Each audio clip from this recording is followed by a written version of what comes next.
See, people might have been thinking I was kidding when I said we'd be back in a flash, but no, we're already back. ZP here with Jake, and this one, Jake, is going to be interesting. Valiant versus the Outlaws, both teams known for their highs and their lows. Yeah, potentially, or I think expectedly going to be a closer match here. Both teams that have had ups and downs. The Valiant, certainly no stranger to that, having a 3-0 dominant victory and then dropping 0-3 to the Atlanta Reign. So, explosive performances, but also some devastating losses from their side. As we go back, though, to this classic double shield meta, I think this could be actually a comfort zone for both teams. The Valiant in particular, KSP's hit scan has really just been deadly all season long, looking like one of our best rookies this year, and a real diamond in the rough that the Valiant were able to get their hands on. I think it's important to note for the Valiant is that this is a team that has overperformed expectations all year long, right? Where people looked at the team in the preseason going, they're not going to do anything. We don't know half these players. And then a lot of these players ended up performing above expectations. So they've had high highs, especially earlier in the year. Maybe over the last month, things have been a little bit tougher, but I'd almost expect that from a team that has a lot of rookies to sort of get used to the grind of the season and eventually come back up the top form. Yeah, and we've talked a lot about KSP. I know I'm always hyping him up, but some other players in the Valiant roster that I really want to highlight as well would be their support line. When Lastro and Rain play together, they both look incredibly impressive. And it's a BAP meta, which I think is a not that Lastro and Rain are bad at the BAP break, but really I think when that Ana comes out, it's just such an impressive sight to behold. And the two of them, they just have beautiful synergy when it comes to staying alive, protecting their teammates. And that support line, I think, is particularly crucial this meta, especially the Batiste role has such a high impact in the double shield meta in particular.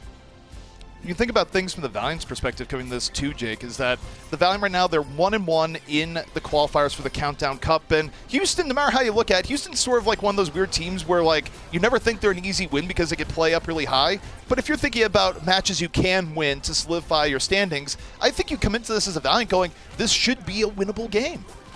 Definitely. I mean, if anything, I think the Valiant have been a little bit of a stronger team all season long. You look at the record, it reflects that, where Houston had some early struggles, did hit their stride, but now, recently haven't done as well. However, for Houston, I think going back to the lack of a hero pool is actually good for them. I think Hydration's Orisa looks like by far his best hero. He's actually a really, really strong Orisa player, which sort of makes sense coming from, his history in the DPS role, where, that tracking weapon that Orisa has, combined with her sort of being a playmaking main tank, and less of one that is all about grinding the mechanics for endless hours the way heroes like Winston and the Primal Rage are. So we're talking about the ups and downs of the teams, and you look at the Outlaws. Outlaws fans are going to bring you back to some painful recent history. They lost to the Justice in their last matchup, and on one hand, you go into a match like that and you go, sure, the Outlaws are struggling a little bit, but do we expect them to lose to the Justice, a team that's been really down in the dumps? And the answer is they did, and I would go to you, is this just the Outlaws slumping, or was it just the hero pool being very against them to a degree? Well, to be honest, I think this is the match that will be the bellwether of that, right? Like, is this an internal issue with the team? Are they struggling? Or is this just a composition and a style that they're not so comfortable playing? My intuition is that the Outlaws will do better with these slower compositions because they allow them to focus more on individual plays, individual efficiency, rather than being super coordinated and working as a six-man unit the way that's really what Dive is all about, being incredibly coordinated, working together perfectly. Whereas the double shield comp, there's a lot more individual playmaking that goes on. You've got these hit scans that just find solo pickoffs essentially. Yes, there's things like the halt combo, but it's just a lot easier to pull off than a synergized dive where you need to fight for map control and then somehow manage to dive as one. Well, we like getting into the mental aspects here and just thinking how much the teams think they can win. And we got some time to talk with KSF, and let me tell you, he definitely thinks the Valiant have it.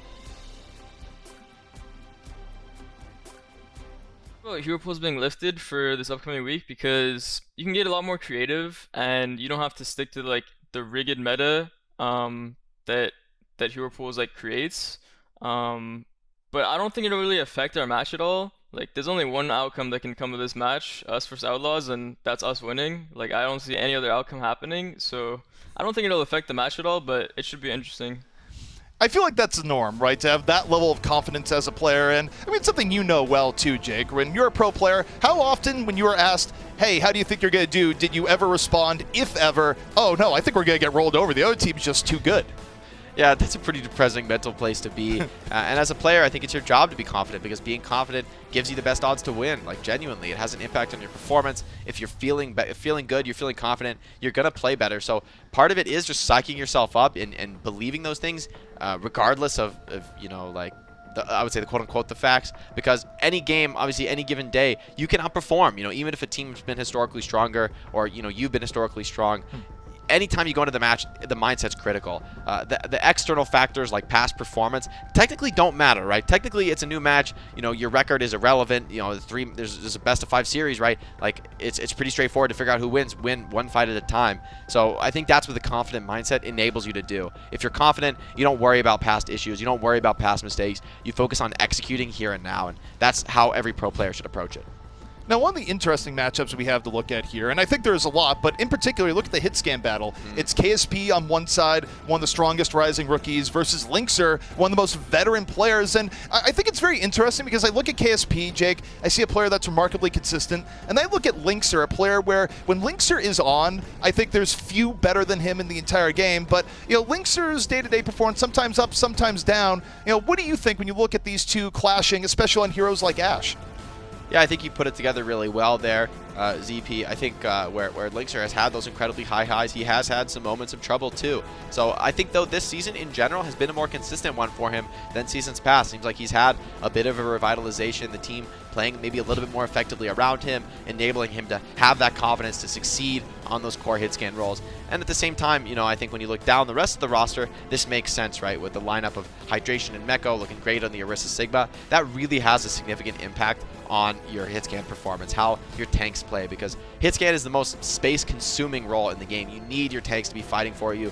You need them to be opening up sight lines so that you can play in relative safety compared to the enemy DPS. So, you know, I think there's a lot of factors going into it, but I definitely think that is a duel to watch.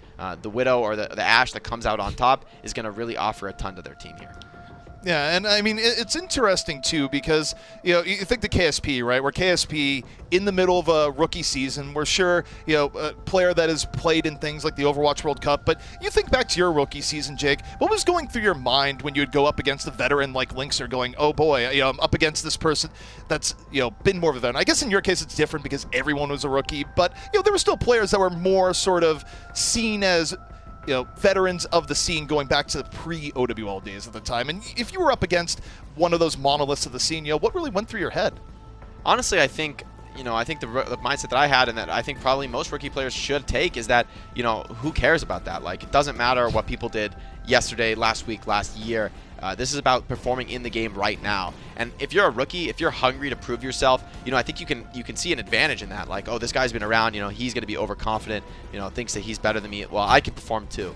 And I think, you know, to be a rookie player and to succeed, it means that they're already thinking that way. They're not accepting, oh, this guy's more experienced than me. That just doesn't matter. If you're a player who's hungry, if you're a player who has that will to succeed, then honestly, that's only more appetizing to you. The fact that you have the chance to unseat somebody who, you know, was known as a great player. Well, if I can beat you, then I'm even better than you, right? And so I think, if anything, it only makes the victory sweeter, and that's what you should be focused on if you're a rookie going up against a superstar or just an up-and-coming player on ladder playing against pros. Like, don't give them that respect. I mean, you need to acknowledge their skill and play intelligently. Don't you know, play like a totally ridiculous overconfident style, but at the same time, play your game and, you know, have confidence that you can win, that you can take those like advantage duels. You know, sometimes you have that advantage duel, and if you give too much respect, you might back off and instead push the advantage, right? Stay on the pressure. That's what the rookies should be thinking.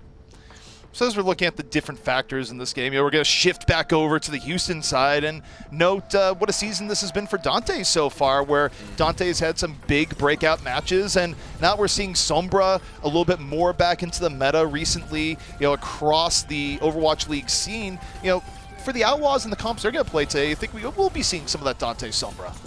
Well, very possible. Other teams have made it work. I think Dante's Genji is also pretty top tier. The Tracer as well. You know, I think that's really his wheelhouse, is those flanker style heroes.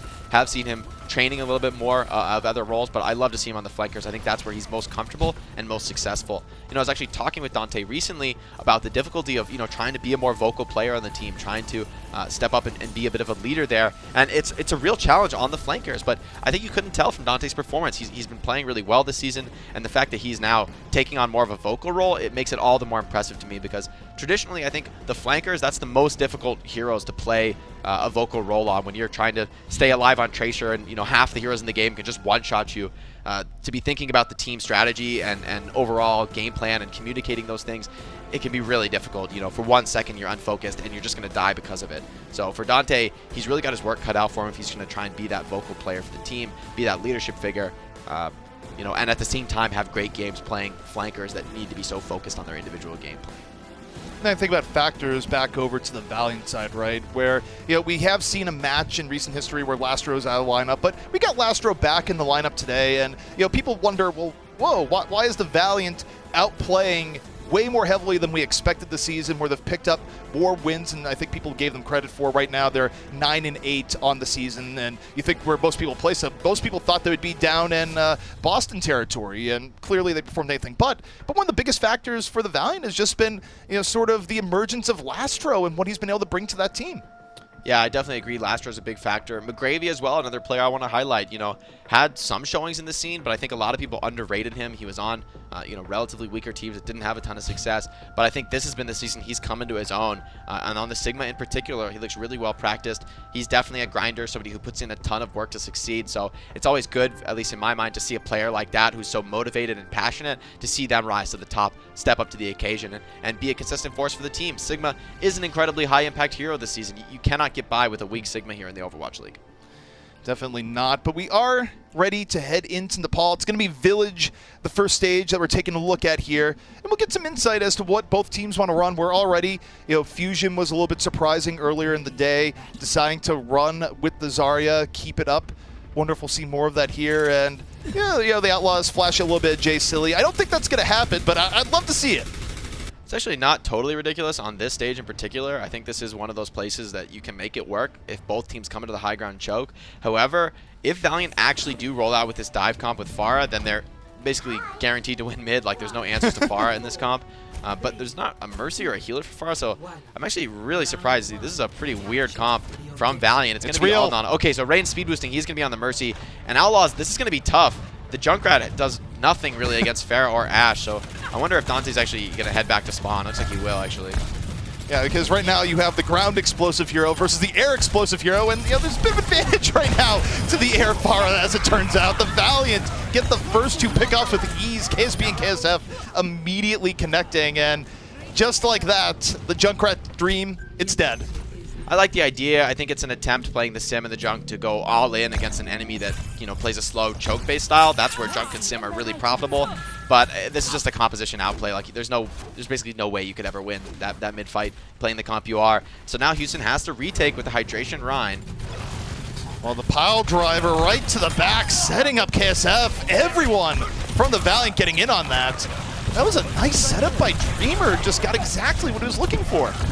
Yeah, and Hydration going to take a ton of pressure here. At least Repel is going to be getting a lot of nano boost, but the Valiant are in total control here, and I'm worried for Outlaws here. They don't have a means to suppress both of the DPS at the same time, right? Linkster can either turn to the sky and look up at KSF, but if he does that, then KSB is going to be shooting in the back. Lastro is going to be throwing in nades, so this is a very difficult composition to execute. Dante trying to put some point pressure on, but great to respect the barrage. Comes in over the top.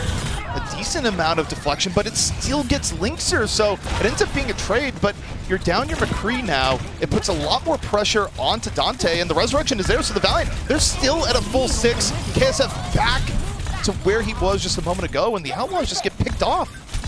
Yeah, and Nano is on Dante. He's doing a bit, but it's just not enough. Not able to actually get any kills. The dive comp is so effective here from Valiant. I love the way they're playing this. The pressure from the tanks is just perfectly placed on the choke. And Outlaws, they've never been able to actually get out and stabilize. Linkster's just being attacked so aggressively here. It looks like they're going to change their approach. And Dante, he is at least behind. He is in the back line. Could start things off with some aggression on the Ana, but look at McGravy. He's just constantly hunting around, constantly turning, looking for that Tracer. So Dante is not going to have an easy time finding something here. Not in the least. The Valiant up 83% to 0. This could be the final opportunity for the Outlaws to turn it around, and they're doing it against the odds. Nano boost on the KSF. And KSF just going to walk over. KSP down, so KSF needs to get something here, and does just that. Finds Repel. Dreamer picks off Linkster on the outside. And the Outlaws, down in numbers, they retake the point, but the Valiant, I don't think they're going to leave anytime soon here, Jake. They're still keeping up the pressure. Yeah, nice beat from Jexa. He held it as long as possible. They are going to be able to get McGravy with it. That's a huge pickoff, and Meko's Matrix just completely negates the barrage. So it seems like Houston might be stabilizing. Lynx are back fast on the Soldier 76, a rare sight here in the Overwatch League, but we're blessed with it today.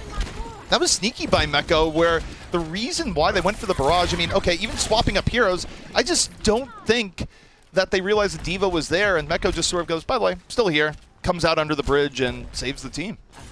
Yeah, the self-destruct from McGravy didn't really get any value, and he was actually punished for it. So Jex's beat really is what I want to highlight there. He waited so long to use that ultimate, despite having only 4 players on his team, and that patience really pays off. I think that's why they're able to hold on to the fight here. And now this retake looks a bit difficult for Valiant. They do have a minefield, though.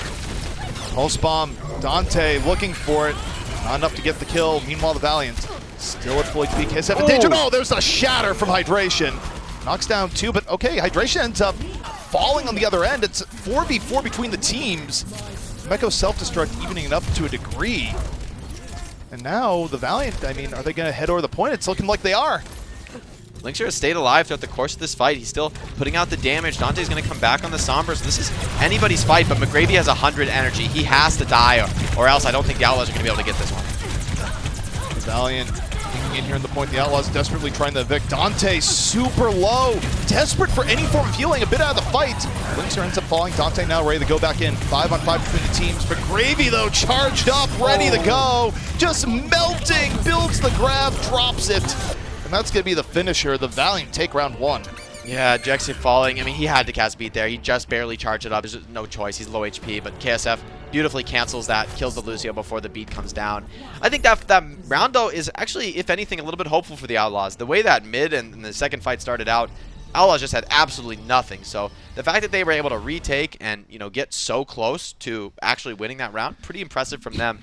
However, the Valiant, they just had the ultimates in the end. McGravy switching to the Zarya and just outvaluing. As well, the Outlaws, they're not fielding a Brig there, which is sort of the origin of, you know, they started on a Rhine comp, so they stayed Lucio. But the lack of a Brig once you're on a dive mirror is incredibly punishing. Lucio just doesn't offer the same amount, despite Jexa having a great game. So we do have a quick pause here where I think it ended up showing the stream from Houston coach, all in caps, a bit of a microphone issue. So communication for the Outlaws perhaps a little bit lacking in the middle of the series. Who knows? But something that Houston is working on now. But yeah, I mean, it was an interesting setup between both teams. And hey, we're back in, so don't have to sit here and talk about a pause. We can get back into it. Now, as we look forward to the next round here, we see Dante going over the Junkrat again. Does Junkrat make a little bit more sense here? Yeah, I mean, Sanctum is another place where Junkrat, I mean, this, in Paul in general, I think those, especially, you know, everything but Shrine is actually a pretty decent Junkrat map, but pretty much going to go back to the standard. I think they're worried about the potential of another crazy dive mid from Valiant, who aren't going to run it this time, but I like the conservative play from the Outlaws. Don't get caught on something you don't want to stick to. Jexa, very interestingly, though, is going to stay on the Lucio, so going to be looking for some big boop offs to outvalue Brig, and I think there's going to be a lot of pressure on him to find those. Yeah, I mean, at the very least, you do have more environmental options here on this stage than most of the other areas in the game. Dante standing up here on the Genji flank, waits for the halt, dashes in, Linkser gets the pick off the halt, so Lastro out of the fight immediately. Some decent build for Dante, and the Outlaws start out pretty well here. That's nice team play to burst the halt. Now Meko's charging in, incredible aggression, aggressive on mortality field as well, and the lack of a Batiste, they just cannot sustain. You know, even with the Lucio, you really do need that BAP. So just a very clutch pickoff, rather, by Houston there. The dash comes in from Dante, the body shot from Linkser. It's sort of everyone contributing at once to get the pick on the enemy BAP. And that gets them the mid.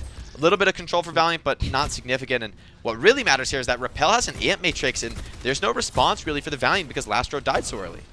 Yeah, Lastro got out of the fight early, isn't able to build ult. And then you look at the Outlaws, too. Linkser has great positioning now as Widow, the defensive Widow. It's what you love to see. Yeah, KSP has charged pretty impressively fast Bob here, though. So we'll see if that is enough to disrupt the Amp Matrix as KSP attacks from the flank. KSP looking to set up the right Bob angle. And already so much pressure on the Gravy. Lastro just barely dropping the mortality field, but it's enough to keep the Valiant in the fight. So great mortality field, but KSP caught towards the very end. Dante was able to find him. And Jexa, well... Jexa sends Bob to the pit. Yep. Kind of knew that would happen. Rip Bob. But the Outlaws looking pretty good here, Jake. 40 to 7%. Yeah, and the Lucio is working out pretty well in this stage. The fact of that death pit, right? It just completely disposed of the Bob. So it is actually working. Dante with another pickup on the enemy DPS. Quick flux onto McGravy. He's getting attacked down, and the Outlaws, they're just really taking over now on this map. The Valiant need to cool off, Jake. They've gone into these fights without a plan multiple times in a row. The Outlaws are punishing mistakes in positioning very heavily. And look, if you're the Valiant, you look at the situation, you got time for one more good reset, and that's it. Yeah, I mean, I wouldn't say the Valiant are going without a plan. I actually like the idea of splitting up against Widow because it allows you to pressure her out of those flanks. However, the Outlaws responded accordingly, and they sent their own Sigma and Lucio to fight those flanks. So the power of this Lucio is pretty realistic here, especially as they're coming close to the edge of the map, and Jex is set up for a big boost. So the Valiant, last opportunity to come back in. Lastro's able to find Dante early. Jexa hoping to send someone off the ledge, but does not happen. The Valiant looking clean on the entry this time around. Jexa's beat, not really able to turn things around at all. And Lastro just keeping his footing solid, and this should be the Valiant on the retake. And as Jexa gets KSP towards the end, the Valiant just need the head over to the point. They take it, and now we'll see how long they can hold it. Yeah, this is a really bad situation, though, for the Outlaws. They committed everything to try and get that fight. It was a complete all-in in terms of their ultimates now. So now it's Valley in a position to actually have a great chance to come back and win this round and win the map outright because they have total ultimate control here. And with the Outlaws lacking any sort of ultimate to open the fight, it's probably pretty easy here for the Valiant to just use 1 or 2 ultimates at a time to just get easy fight wins. So Outlaws, they need some sort of big pickoff. Repel's window as Amp Matrix could be what they need to start it off, but it's got to be perfect. SF ready to go. Blade trying to slice through the Outlaws. Immortality Field's there, but now it's gone. And the Outlaws getting ripped to shreds as the Valiant now begin their comeback. Remember, they take this round. That's the map. Yeah, well, at least that was the Supercharger Blade, which is arguably the individually strongest ultimate combo that the Valiant have. So they did commit 2 key ultimates. However, they've got Flux, Rally, and Bob coming online, and Matrix coming online. So the Outlaws need to play this fight very well. They're going to be behind in the ultimates probably for the rest of the round. So maybe 2 fights left, but the time bank is certainly becoming a significant factor here for the Outlaws. They're pushing in. Well, the Outlaws, they need to take this fight quickly if they want 2 fights. Otherwise, it's just going to be 1. If it's 1 fight, bodes well for the Valiant. McGravy, Flux versus Mekko's Flux. Both teams still up, but Dante gets caught by Lastro as Lastro's just been DPS BAP and then some towards the latter half of this round. Now 80%, the Outlaws have just 1 fight left. Yeah, and the problem is that's an even trade of ultimates. Yes, you committed Bob, so it's actually not a little bit more commitment from Valiant. However, they had such a big advantage once they flip point that they're still hanging on to it. Early rally from Rain and the aggression, no limit here for the Valiant. This is potentially a good play, but it could be punished as Outlaws managed to outlast for now. Trying to leverage the rally makes a lot of sense. They dive into the Outlaws, and it's too much, too tanky from the rally. The Valiant seize the initiative. Overtime starting to tick down. Dante, a blade to try and bring things back, gets rocked in the face. The Valiant, they have the numbers advantage. They have the point. The Outlaws now in a win to prayer, trying to bring things back, but here's KSF. The blade to perhaps end it, finds Repel and Mekko, and the Valiant take down the Outlaws on map 1. Yeah, I think that round just kind of comes back to that moment where the Outlaws tried to win when they were at 99%, committed all their ultimates, and it just really fell apart. They didn't even force any ultimates out of the Valiant. The Valiant were able to just win that very, very cleanly. So great outplays from the Valiant to come back in that round. And for the first round, just a strategic outmatch. The Chunkrat Cobb's great at holding the choke. Doesn't really do anything to a Far Mercy. No, not really. I mean, look, I appreciate the pandering to a degree. It's just saying, like, look, Dad, are you proud of me? And I don't think you were in that case, Jake. I don't think you were. It's a good idea. I think it has merit if the enemy plays a standard double shield comp. However, when they don't, you just get heavily punished. So that map basically going as expected. A bit of a gamble for the Outlaws. It doesn't pay off this time. However, that second round was a lot closer. And I think if the Outlaws had been a little bit more careful with their ultimates in holding point, got a little bit more value there, they did have a chance to win that round. But ultimately, the Valiant, just the stronger team right now. Yeah, and I mean, I think there you saw some flashes from Houston where, I mean, I think you play that round 10 times with the advantage Houston had, they probably win it like 8 of those times. But, the Valiant, they stayed cool under pressure, and, the person I'd go back and point to where it was great play overall for the Valiant, but Lastro just coming in big on the BAP, finding key pickoffs and fights that got a little bit scrappy, and when you can get big contribution from your supports, it just helps a lot. Yeah, and he got that pick off onto Dante when Dante popped Blade even on the initial retake. And, you know, then again on, I think, the second or third try from the Outlaws to come back and flip the point again. So, great work from Lastro. As well, I want to highlight Rain. He saved that rally almost the whole round long. Just never needed to use it, but had the patience just hold on to the ultimate. The fact that it's always in reserve, it's always a threat that Houston has to be mindful of, makes it very difficult for a hero like Genji to get aggressive, because when you do fully commit for a kill, you know that that rally is just going to be popped. You're going to get cut down, and, you know, overall you're just going to get outvalued. So I think for the Outlaws' purpose there, they just needed to get more value out of their ultimates on that. When they did have that 99% control, they committed everything and got actually nothing. I mean, even if they had just lost the fight but traded all their ultimates, it would have been okay. But in this case, they didn't really get any forces out. So Valiant, great discipline by them to not be surprised or overwhelmed by the number of ultimates Houston commit and just stay tight, play together, and counter with their basic abilities. Now, as we head into Gibraltar, you think back to the previous series, and we saw a lot of Winston Zarya coming out on Gibraltar. For the style of play that we've seen from the Valiant and the Outlaws, where at times they really do like hanging back, relying on their hit scan, do you think we're still going to see a Winston Zarya setup here from one or both teams, or do you think that we're going to see Gibraltar played in a little bit slower of a fashion with double shield? What do you expect? Honestly, I don't know how this map goes in scrims as far as the double shield comp. I would probably favor the double shield, at least for the Houston side. They do look a lot better on that comp than other strategies. So I'd like to see them playing double shield, you know, playing that slow style that just focuses on, you know, fighting with the halts, you know, getting big value on those combo plays, and a little bit less of the full six-man coordination that's required to play dive. So for the Valiant side, though, I think it's sort of open season for them. McGravy's looks great on the Diva when he does pull it out, so you could even see that Winston Diva. Looks like both teams are going to favor the dive. So I'm guessing the way how many teams have gone to this style, this must be really dominant in scrims. The dive style just kind of taking over the meta. Now, the interesting part here when you look at the dive is that it's a more old-school dive. It's Winston Diva. You don't quite see the Zarya coming into play like you did in the previous series, where, of course, Fury was fantastic. So it is going to be something that, you know, to a degree, a little bit more traditional, as much as you can be with a Brig in the lineup. Yeah, I think if you're going to mirror the Widows, that's where the Diva really starts to make a ton of sense, because this is a hero that needs to be shut down. And if you don't have the double dive DPS like Genji Sombra, then a Diva is like another way to shut down the enemy Widow. But KSP and Linkser, this duel is going to be explosive, and it's certainly going to be high impact going into Gibraltar. Widow is a crucial hero on this map. There's a lot of wide open sight lines. Dante Sombra as well. Clutch hacks Dante open coming this out to fight. Sombra makes a lot of sense, given his history. KSP set up here on the Widow in the back, and soon KSP and Lynx are going to be looking at each other. And Jake, are you still there? Yes, I am still there. Can you not hear me, ZP? No, you cut out for just a moment, but you're back. You're okay. Good. Well, luckily I am back, and we'll see, though, now as McGrady poking forward on this Diva. It's the trade on the high ground really critical, so I like how the Valiant are playing this passively, looking to just retake this position from Houston when they move forward. Lynxer hanging in the back. The Outlaws right now just keeping consistent progress. About 40 seconds, 45 seconds off the clock. Hydration, though, setting up here on the Winston. Ready to dive to the back, put some pressure onto KSP, and KSP running for his life. Appeal there coming in. Hydration under a little bit more pressure, but look at that! Nice. Lynxer was able to find KSP after he gets corralled into the right line of sight. That was a well-executed play from the Outlaws. But KSF looking to deny it, takes down Repel. Now back to 5-on-5, even as the Outlaws continue moving the payload. Yeah, they don't have an Ana, though, so these tanks, they're going to be staying low. You see Meko on low HP, not able to really restore himself. Nano comes out onto KSF, the Nano Blade as well. Not going to get too much, but it's just enough. Ends up 2, it is more. 3. Oh, yeah, never underestimate KSF. Ends up with some flashy cleanup there. Now 2.5 minutes left for the Outlaws, so they got close, but not quite close enough.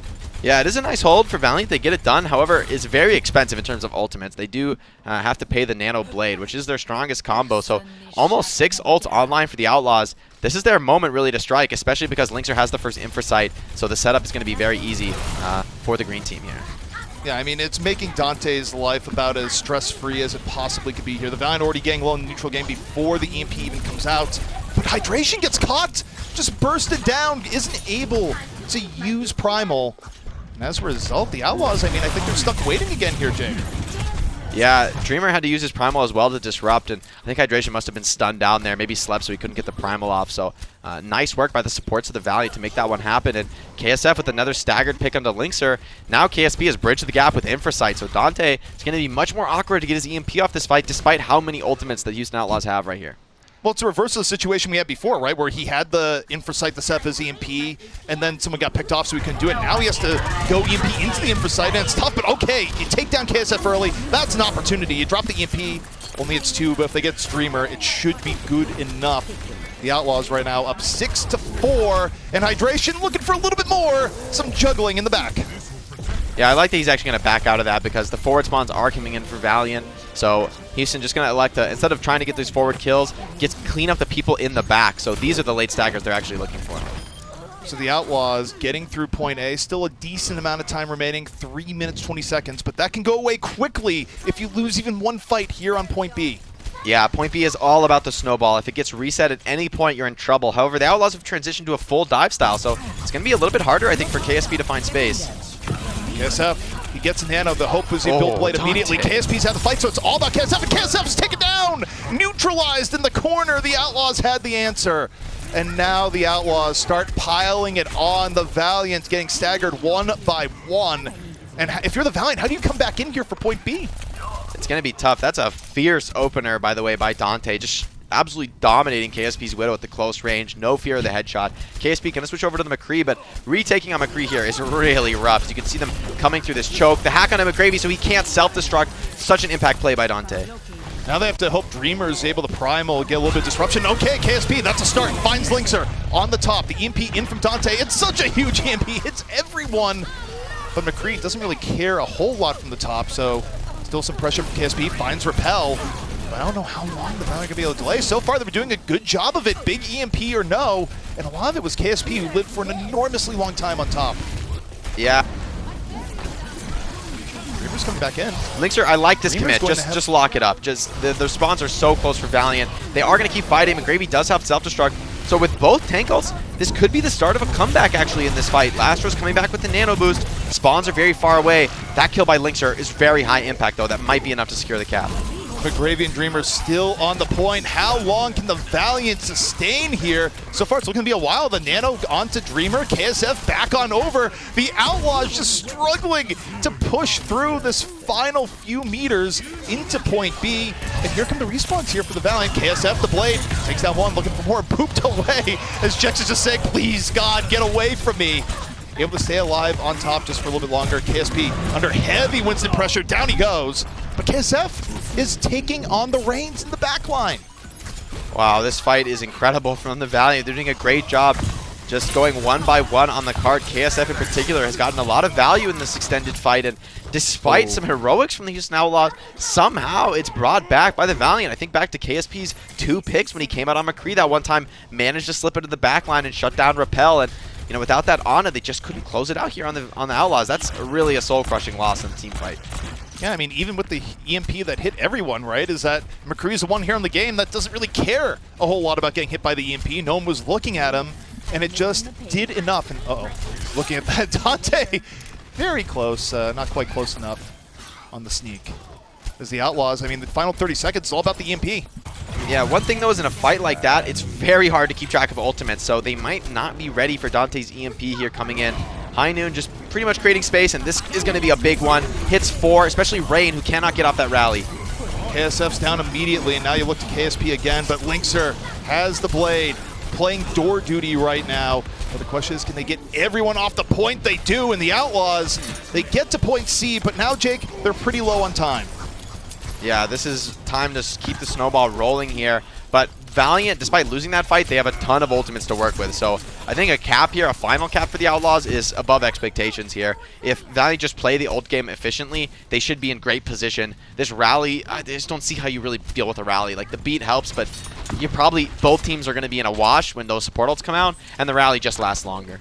I feel like the Outlaws just have to get the EMP of the gods here, right? Like, Dante can definitely build EMP in the final minute, and then you use that to neutralize all the damage, because it's not going to be this fight, as Repel just gets sliced down immediately. KSF walking forward now. At some point, might need to back up under very heavy pressure, but the Valiant are still healthy. They're still keeping things back, but the gravy. Valiant have to be careful here, Jake. They don't want to push too far forward. Yeah, and the fact that Rain, once again, he's been so disciplined on this rally. He's able to hold on to that team fight. Oh, man, that's actually huge for the Valiant, that they use the Nano Blade, but the beat doesn't actually counter it because Repel just gets to cut down too quickly. So Valiant, they're in great position now. Rally advantage is there. Dante's EMP will have to be massive, as you said. But Linkser, even then, with the EMP, his Blade success isn't guaranteed.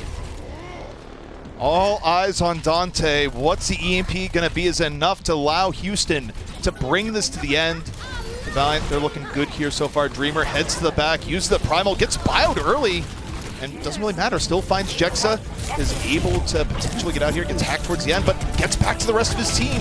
And all the while, Dante hasn't had a good chance to drop the EMP, has been holding onto it the entire time, finally uses it, hits Lastro and KSP in the back, but I think it's too little too late.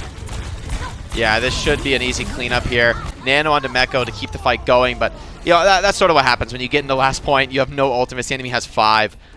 Valiant, they played it textbook there, just playing it smart, especially with a rally there, consistently saving that ultimate for those crucial extended dive fights where the armor is just insurmountable advantage.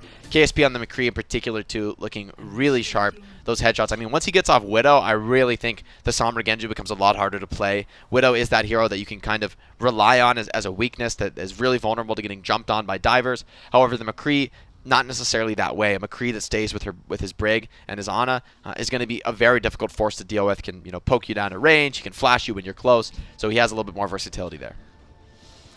So now we're going to be swapping up rounds. The Outlaws, highs and lows. And in a way, it almost felt like that round was a microcosm of their season. But now you look towards the series as a whole, you don't really want to go down 2 maps. I mean, not that any team does, but I think it's going to be difficult for the Outlaws at best to try and bring it back should that happen. So you look at their defense here. What are the benchmarks the Outlaws need to hit to hold off the Valiant, where the Valiant right now are in a great spot? Yeah, I think for the Outlaws, it's going to be all about getting the most out of this Sombra because the Nano Blades are going to hit hard and they're going to be coming fast. That's what KSF and Lastro have been doing all series long. Great Primal as well here by Dreamer on this replay. Did a nice job disrupting the enemy team and picking off the enemy break. There couldn't be a more crucial kill in that final fight. But now on the defense, Dante's Sombra, it's really going to be about winning the neutral game fights with easy hacks because if you come down to the ultimate exchange, I think Nano Blade is just a bit stronger than EMP. Also, the other thing to look at here is just the Widow battle, right? Where it's almost felt a little bit quiet between KSP and Linkser, but at any point in Gibraltar, it's where the Widow can really make their presence known, and you just never know what's going to turn into more of a Widow battle. But Meko already under a lot of pressure here, Bionade out. Outlaws just trying not to bleed anything early. Dante being really confident with these uncloaks because if KSP finds those headshots, Dante is going to fall. So, I mean, this is a risky way to play, but it is going to charge you EMP a little bit faster. It can maybe put a little bit of mental pressure on KSP as Hydration goes very fast with the scout by Dante. Great combo there. KSP out of the fight immediately, and I think I like this from the Outlaws right now, where you just be aggressive the entire way through, right? Where sometimes for defenses, you'll let a team get through this part basically for free. I think for how the Outlaws have to defend, applying this level of pressure right now makes a whole lot of sense. Yeah, and Dante's scouting utility is so valuable here. Hydration having a great game on the Winston, shuts down the enemy DPS again. And, if KSP ever goes for an aggressive angle, Dante's going to cull it out and it's going to be punished. It makes his job so hard here on the offense that Linkser doesn't have to do his own scouting work. He can just rely on Dante's communication. And Linkser not really under the biggest map pressure. Sure, D.Va went down under, but Linkser has room to work with. Meanwhile, KSP has to worry about Dante constantly, both the scouting and the actual gun.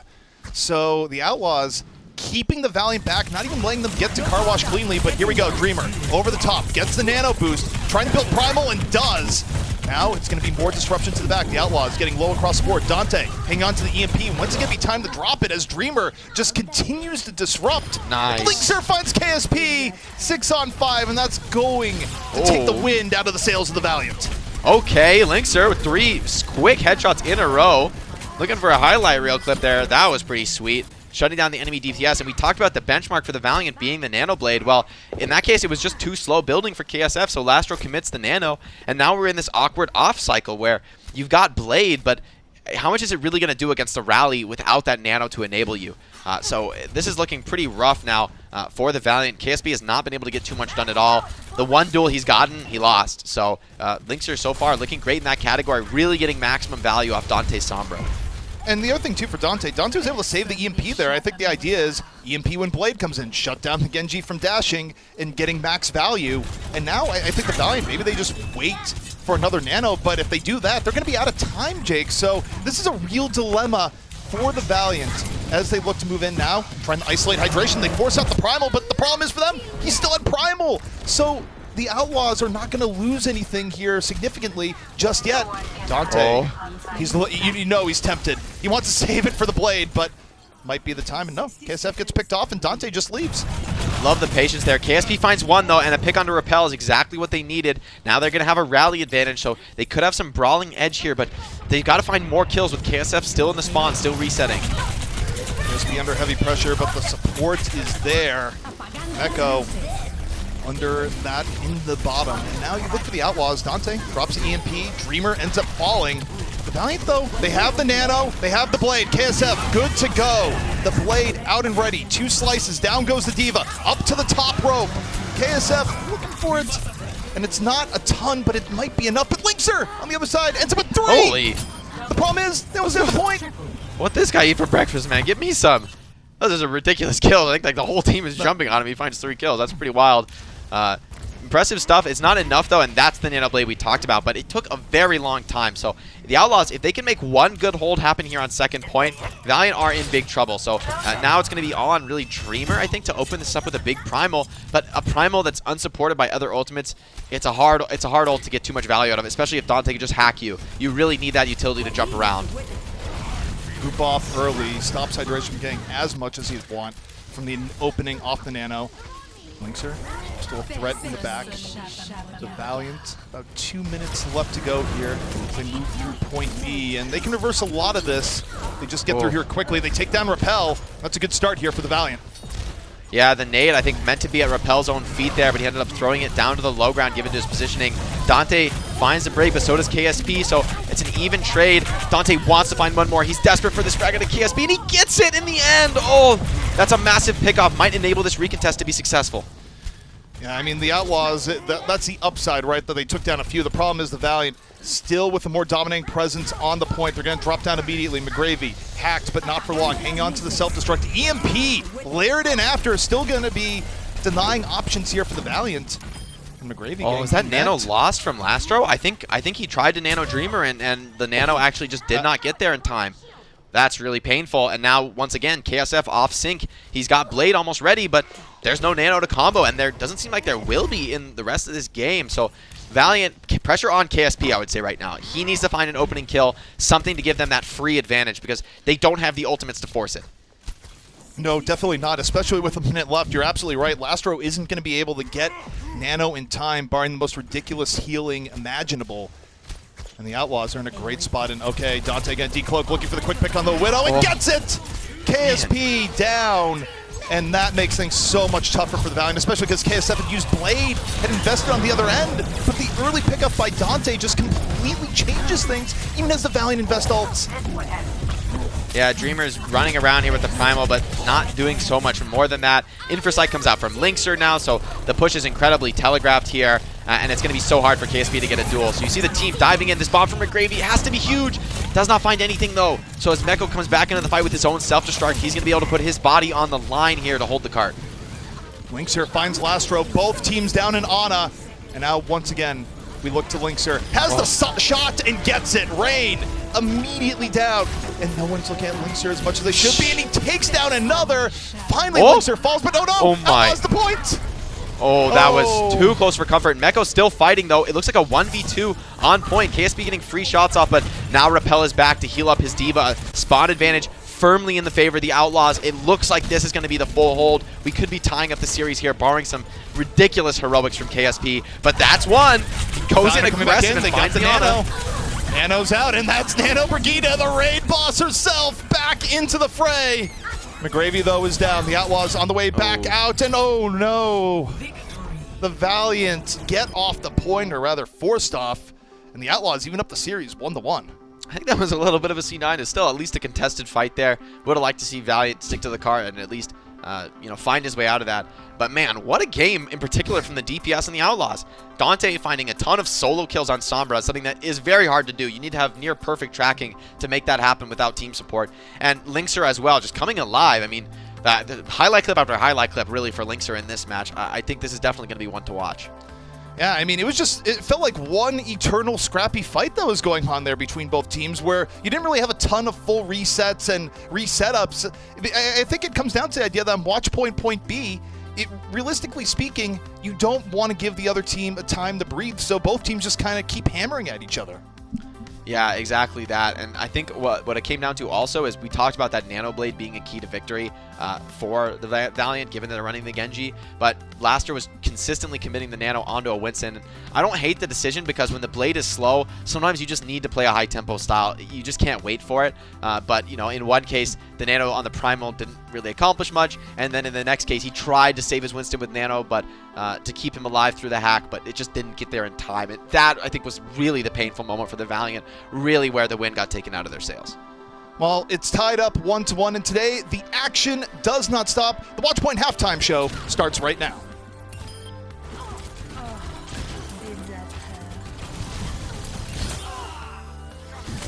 The Overwatch League is brought to you by T-Mobile.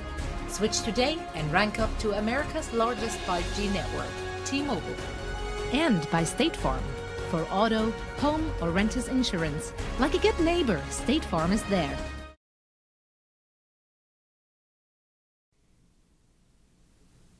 Welcome to the Game Break, presented by Pringles. Wavy, Zoe here, once more joined by Costa, as well as Reinforce, and the current score is 1-1 between the LA Valiant and the Houston Outlaws. Now, let's talk about the match. To start with, honestly, it looked like the Valiant was just a better team. Outlaws took a bit of a gamble. However, they did come back in the second map. Costa, what were your thoughts overall as the match just started?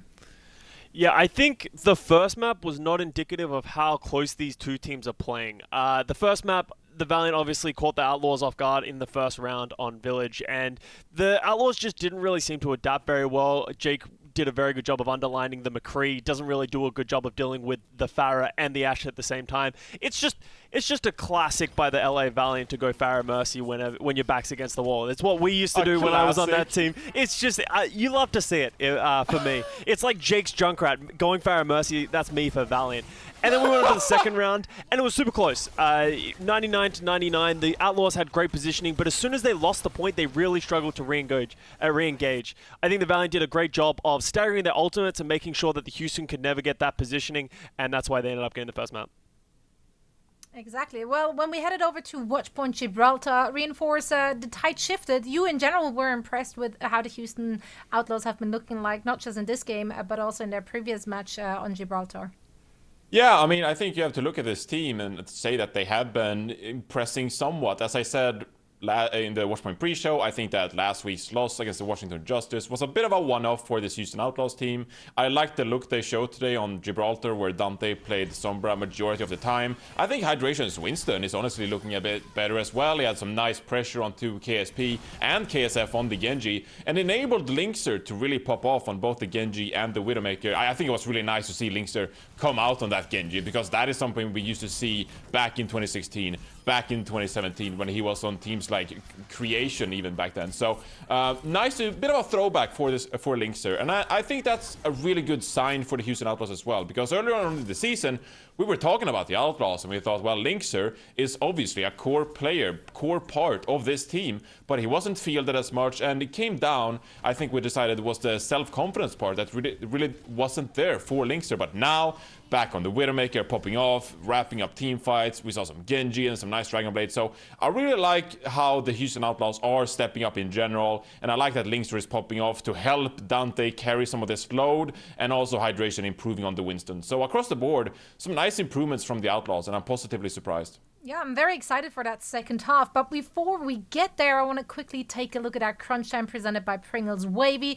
The Valiant on Nepal, they did take the Houston Outlaws by surprise. Gentlemen, please run us through. Yeah, I'm just going to go talk about the Pharah Mercy again, because that's what I love to see. It was nice. It was nice, But it's a great comp. This is great scouting by the LA Valiant. We've actually seen this Symmetra Junkrat comp come out by the Houston Outlaws on Lijiang Tower on that control center as well. So I think this was understanding that this is probably what they're going to come out. They didn't want to do the hit scan. You see instantly Dante and Lynx are back off. They didn't really get the memo. The front line of the Houston Outlaws went forward while the DPS players are saying, we need to switch. You see Dante instantly run back to spawn, switch to the Tracer. I think Lynx goes back and goes to the McCree, but they've already lost the team fight. So bad coordination by the Outlaws, but just a great play by the LA Valiant. They knew what they were looking for. They knew that they were going to catch them off guard and played aggressive. Yeah. Generally, there are 3 types of compositions we see on Village here. One is the Brawl comp where we play on point, and then you have the Pharah composition where we try to poke from afar, and the Junkrat, of course. So I got some Florida Mayhem Season 1 and 2 throwbacks, seeing the Junkrat come out, like Twick and stuff. Good times. But yeah, the Pharah comp, really liked it. Well, we don't have any subs coming into that second half as we're heading over to King's Row. So without any further ado, let's just head straight into the second half. The Overwatch League is brought to you by Pringles Wavy. Big crunch, big flavor.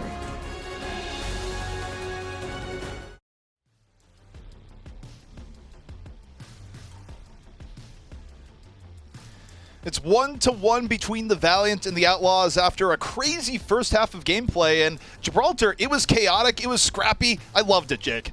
Yeah, those fights for second point on the end of second point on both sides were very, very close, hotly contested, and could have gone either way. So great heroics from both teams, to make those fights possible. Specifically, though, I think Lynxer really came into his own on Gibraltar as well with Dante. So the DPS for the Outlaws performing really well, playing, I would say, their historically best heroes. Dante on the Sombra, certainly a comfort zone for him, and Lynxer's Widow, something that he's played time and time again since the onset of the Overwatch League and even before that. So really impressive performances out of the Outlaws DPS. I think that's what really did it on this map. And, had this gone to third point, right, had the Outlaws lost second, that map was in real jeopardy. I think the Valiant had very good odds to close out if they kept second. So, again, 1-1, but that match was really on the wire. Yeah, and I think I completely agree with that, with the idea that the Valiant, I think, even though they wouldn't have had a ton of time, they didn't really have far to go on point C. So the victory condition for the Outlaws was just a hold before point C. They were able to complete that. But now we look forward to the next map. It's going to be King's Row. There's no substitutions, and based on what we've seen from the team so far, are you expecting any change up in composition, especially for something like King's Row, which is, a little bit more favorable to holding your ground with tanks? Yeah, I think this might be the first time in the whole series that we actually see the standard meta come out from both teams. The Outlaws, even when they did play it on Sanctum, they did it with a Lucio, which I think is a big change-up, relies heavily on the boops because you won't win the value game.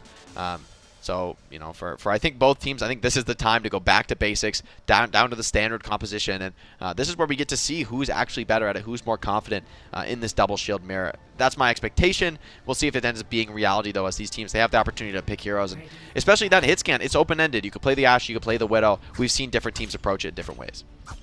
Yeah, and I think that's still the interesting part here. We're done with our hero pool weeks. Now we're in our week prepping for the final Countdown Cup, but it also, the week you go back out of hero pools, there's still a little bit of change, Jake, because people get a little bit of experience, they try different things during the weeks where things are a little bit more locked down, and you still see some changes, and I'm curious to see what the final form of the meta is going to look like here as we head into the Countdown Cup. Yeah, a little scouting from Hydration, but it looks like it will be a mirror match with Lynxer on the Widow and KSP on the Ashe, the only real difference here. Lynxer might like to take a shot and switch to the Ashe, though. I think it is possible to play Widow on this offense, but it can be hard. If you don't find a pick-off, the enemy is going to out-damage you pretty significantly on defense. Well, yeah, just about what are you looking for? Are you looking for the one pick-off to make the fight easy, or are you looking for matching shield pressure? And Lynxer's response, match the shield pressure. It's going to be an Ashe mirror. Yeah, okay, so now we do get to see this mirror match, which team is better. This could well decide the rest of the series here, as nice headshots from KSP, sets Hydration very low. The Outlaws but instantly punished. He gets punished immediately. Hydration just turns on him, and now the Outlaws up 6-5, and this is so tough for the Valiant. Once you lose your Ashe, the neutral game gets tougher and tougher, but okay, Lynxer gets cut down. And look at this, McGravy and KSF starting to break this open. And it might be what the Valiant need to bring this right back.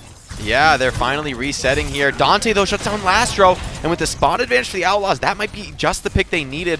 They have the opportunity to soft reset here if Meko can escape with his life, which looks like he's just barely going to be able to do. He's so low, but no BAP is very hard to hold here. So the Valiant, they're going to have to weather a very quick and aggressive storm.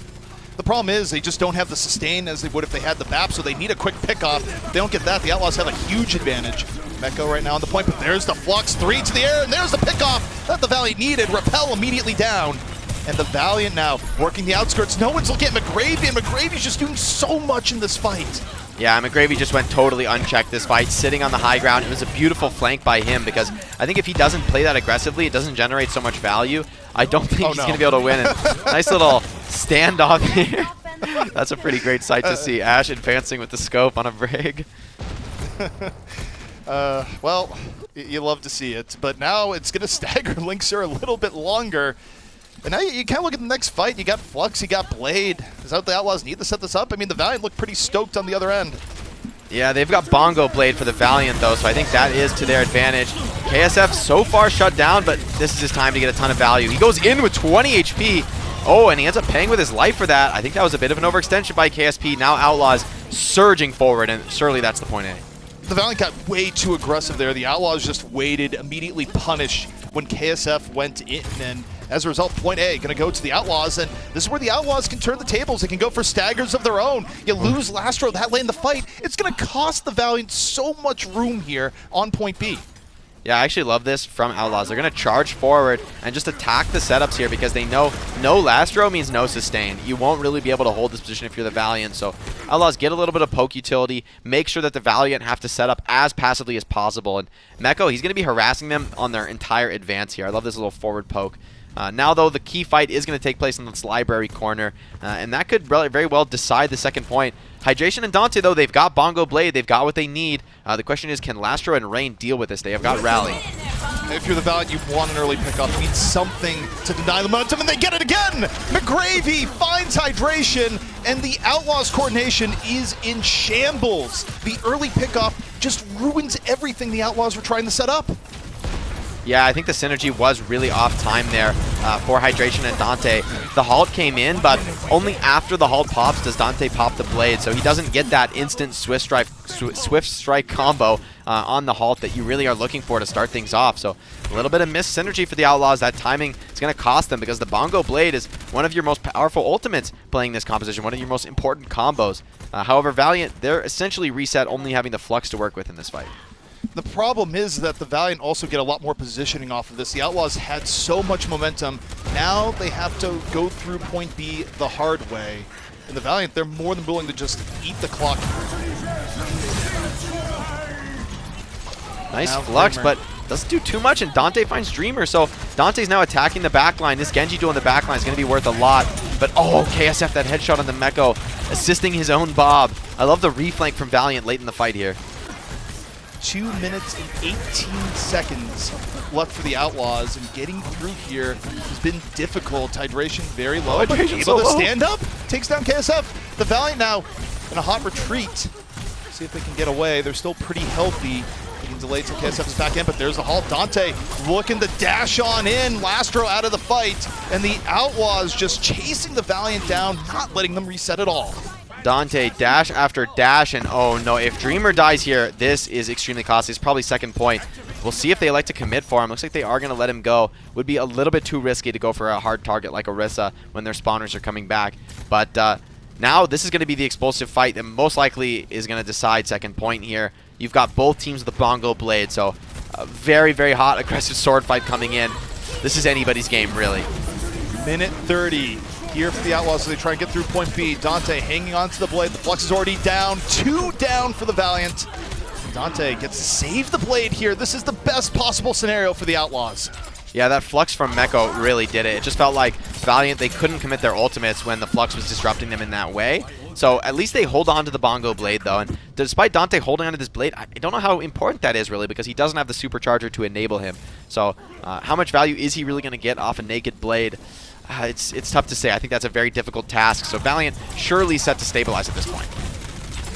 2 minutes and 20 seconds left for the Outlaws. They can take a jump fight if necessary. As here comes KSF. Dante, definitely don't pull out the blade now. First to fall as the KSF blade does the work needed. But also for the Outlaws, you're kind of okay with this, right? Like, you kind of knew that fight wasn't going to be great to begin with anyways. Yeah, I would say it's expected, but I do think that's exactly what the Valiant needed to accomplish. They win with only the Bongo Blade. That's what is really valuable for them. They hold on to the Flux, to the Bob, so they continue to maintain this ultimate advantage that has been a hallmark of their play throughout the series. They're great at holding on to ultimates and not overexpending resources. Flux over and in. The Outlaws taking to the skies. McGravy gets checks off it. KSF just moves in. Good, easy damage off the Flux, and the Bob for good measure. So the Valiant investing a lot, but getting a lot. Yeah, it does cost them 3 ultimates, though, so I would say in contrast to the last fight that was very efficient, 3 ultimates for a winning fight when the enemy commits nothing. It's not really the best here. So as Outlaws get close to their Bob, to both support ults at the same time, this next fight looks pretty good. So I like this from Valiant. They have nothing in the tank. They're just going to go for some all-out, like, crazy aggression here. It's highly risky, but it could get them a fight win, especially with KSP in the backline. Repel immediately falls. It's exactly what the Valiant needed. It was a gutsy play call, but man, does it pay off. The Outlaws were not expecting it at all, and now the Valiant are going to have some options for the next fight. Yeah, I love that decision making there. You don't have anything to work with, so instead you go for some really surprising aggression. With KSP as well hiding all the way behind on that pub high ground. He's able to blow away Linkser before Linkser even saw it coming. So great work by the team of the Valiant, making something out of nothing. It's what you need to do, and now 40 seconds left on the clock. Next fight is going to be a little bit more difficult for the Outlaws. Outlaws looking to set up the Ant Matrix down, so is the Bob. KSF still working the back line. Gets low, still able to get out. The rally in progress right now for the Valiant. Bob soon to be out. Meko, though, goes for the Flux. The Immortality field is down, but it's still not enough to save Rain. Meko laying in the damage from afar, and the Valiant right now looking to heal, looking to reset, and they take down Dante and retreat. That's quite good for the Valiant. McGravy still fighting on the card. KSF with Blade, Supercharger out, and surely this is the map here. What a beautiful cleanup by KSF. The fight, it really does come back to that beautiful aggressive play call there. Dante is going to be able to touch card here, but it's 1v6 for Dante. Not really winnable in this situation. Fast heroes come out, but pretty much fight over here on Fast Point. And this is looking to be the round, and I have to say, KSF's Genji has been so remarkably consistent here so far. The Outlaws are coming back in, trying to make something of it. Linkser's down. This is going to be very difficult. Yeah, you've got the sustain, but you just don't have the kill potential. So Valiant, they're just still 6 up, right? So you keep fighting, 2v6, 3v6, 4v6, but you just never have that fight that's actually winnable in this situation. So good play by the Valiant, to be fair, to not overextend in that situation. Don't risk anything. Just stay on the card with your team and play for those support ultimates.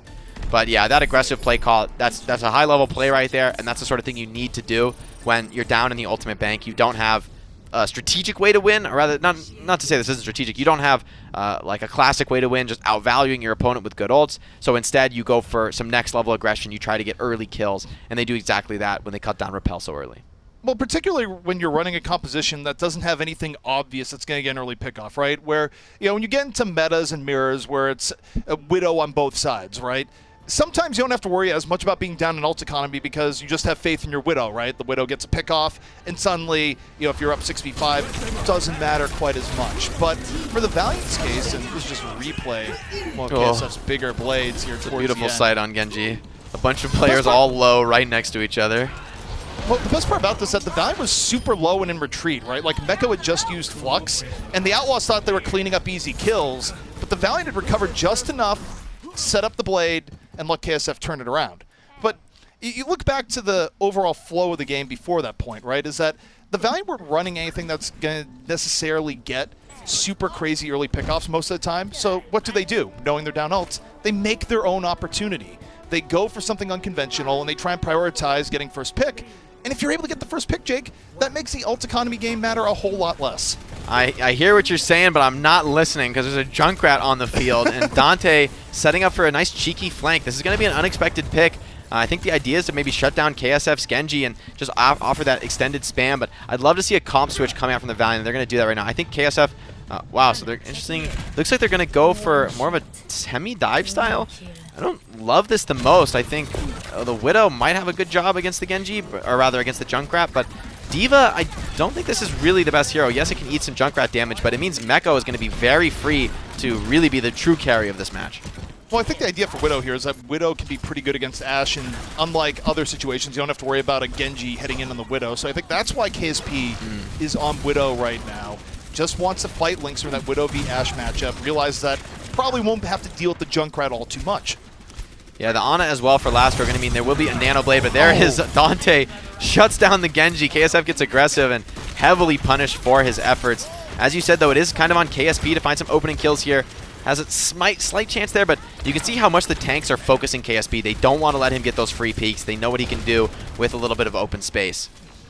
The other thing, too, is that the Widow versus Ashe setup definitely limits Linkzr, where Linkzr is playing the sightline super heavily, doesn't want to give up any sort of Widow v Ashe battle. It's not super favored a lot of the time. But here we go, the Valiant taking their opportunity, moving forward. The Outlaws bending back. Hopefully the Junkrat's going to be enough. KSF is nanoed right now, but so far hasn't resulted in a ton. The Outlaws still at full strength, and Meko finishes off McGravy. Or Dante's down. 5-on-5. That's painful given how close to a tire he was. But if the Outlaws can clean up, it'll be fine. Here comes the Blade, though. KSF does not want to give the opportunity. Finds Repel, looking for more, dashes on through. That's 2, now 3 for KSF. And there's just a limit to how long the Outlaws can hold on. Yeah, once Dante went down, then you didn't have that reliable answer to the enemy Genji. KSF looking very sharp on this hero. Managed to get something done without even the Nano on his Blade. He needed the Nano just to finish charging the Blade. But, you know, he used that distraction really well. The KSP went in for the complete YOLO flank, jumping in on the low ground behind the enemy team. KSP gets the clean up, and now on to second point with Riptire, though, in store for Dante. And you don't have a Batiste on the side of the Valiant, and that's normally, I think, the true counter to the Riptire is that immortality field. So Dante, he does have his work cut out for him. No Sigma either, so should be a good Riptire moment. Well, he's stuck on the Junkrat for point B for now. The tire comes out and just use against KSF, but that's good enough for the fight win. My question here is that do you stand the Junkrat for point B? Because oftentimes people will swap. I think the idea is just to make use of Riptire because it does give you that fight win, which is very worthwhile. Now KSP is running around in the back line, trying to shut down Linkzr, and Linkzr juking and jiving stays alive. We'll see if Repel can get back in time to continue to hold this choke, though. It seems like the Outlaws, they don't want to give up this crucial ground, especially not with Junkrat. This is a great place to be on Junk, where the choke point really makes you maximum effectiveness here. Dante puts a trap on the high ground. Might even go for some wild flanks here. Yeah, it's definitely an option. The Valiant, though, for diving in off the halt, looking for the opportunity. Lastro hanging on to the Nano in the back. KSF still continues to build the fight, slowing down just a bit. And KSF gets caught. Jexa turns on him. But oh no, Nano, Brigitte, it's back, Jake. She's trapped, though. Eldritch Horror moving forward. But no, Rain taken down. Both teams trading up. But this is good for the Valiant. It's going to get him through the choke point. Yeah, it will. It sort of gets the progress moving finally. However, this is very early on second, so the Outlaws are going to have a ton of time to reset. McGravy does have his self-destruct to work with, but honestly, I don't love this D.Va pick here. I don't think it's the greatest answer to a hero like Junkrat. Like, yes, you can eat some of the damage, but it means that Meko is very free to charge up his ultimate, and the self-destruct is so hard to get value on. You're not only dealing with an immortality field, but also the double shield, also a Brig who can protect herself. So it's going to be on McGravy, but this is just a tough one. He has to find a very perfectly timed bomb here. Also of note here is that Dante's still in the Junkrat. I think even if Dante would have swapped, you built up the tire, you still use it for the next fight. Only about 2 minutes left for the Valiant. It still makes sense. And now let's see where Dante is going to let it roll. Meko getting back in flux. And now the tire, it's on the way. KSF, though, has Nano, has the Blade. KSP already out of the fight, so KSF has to respond. Gets hit with the rock, the immortality field ruining his day, and Dante finishes him off. Don't really know where the tire went in the middle of that, but the Outlaw is still seemingly okay. I think probably just deading it for some tank damage there. It wasn't actually broken, at least not in the kill feed. Trapping the enemy Orisa. Dante's putting out incredible damage in this team fight. Finally gets slept. Someone stops his reign of terror. Rain going on his own reign of terror, but it's not quite enough here. Brig gets a couple kills, but eventually shut down. And Dante's getting a ton of value on this Junk. Yes, the tire wasn't huge, but I really think that the Valiant would be better served playing BAP and Sigma here against Junkrat. I think the drone in particular is one of the best answers against a hero like Junkrat that really relies on getting those big tire kills. Well, the interesting thing is how quick Dante's been building it too. 71%. Had the shutdown on the KSF, and I mean, that could be the last Nano Blade that we just saw, because I don't think KSF's going to build up the Blade in the next minute. It's possible, but it's going to be hard. Yeah, he needs his team to win a fight sort of without the Blade. We'll see if they're able to do that. Valiant pushing through this front choke. Going to be eating a ton of pressure, and it already comes in. Supercharger comes out, instantly shut down, though, by Meko. Hydration gets a quick kill. And the rally from Jexa, I mean, this is just overwhelming. Everyone on the Outlaws is more than full HP right now. And the Outlaws are just going to push forward. The Valiant, they're running out of options, running out of power here. And the Riptire, it's good to go, but it might not even have to be used here. KSF's gone. Okay, Dante's still going for it. The tire on a long, long journey. Where's it Oh, going to on fall? some late kills. It's Oh, over can in it 3 get seconds. Oh, It's yes! against Gatsby! And at 5 HP, Jake. 5. Love it. And that reset on KSP is actually so painful because he's your raw damage, right? He's like the only hero that's going to offer real shield break. And I just feel like Meko is having an absolute field day not being matched by an enemy Sigma right now. He's charging up ultimates so quickly. Valiant, they have nothing in the tank here. So the Outlaws, this is relatively straightforward, I think, to win the map right here. Unless KSP finds some sort of ridiculous pick, Lastro finds a next level Bionade, this should be open and shut. Early bongo. Yeah, the Valiant, they need the early pickoff, and they're not in the best position to get. McGravy already low as the fight starts out. The Outlaws investing everything they have. Dreamer picked off. Lynx are over the top, breaking the shield as Meko just rolls forward. The Outlaws take King's Row, and now leading the series 2-1. Jason drops a C9 in the chat when the fight was like clearly unwinnable for the Valiant. It's a nice little BM, but nice work by Dante. You know, I give it 5 stars. Quality Junkrat performance there.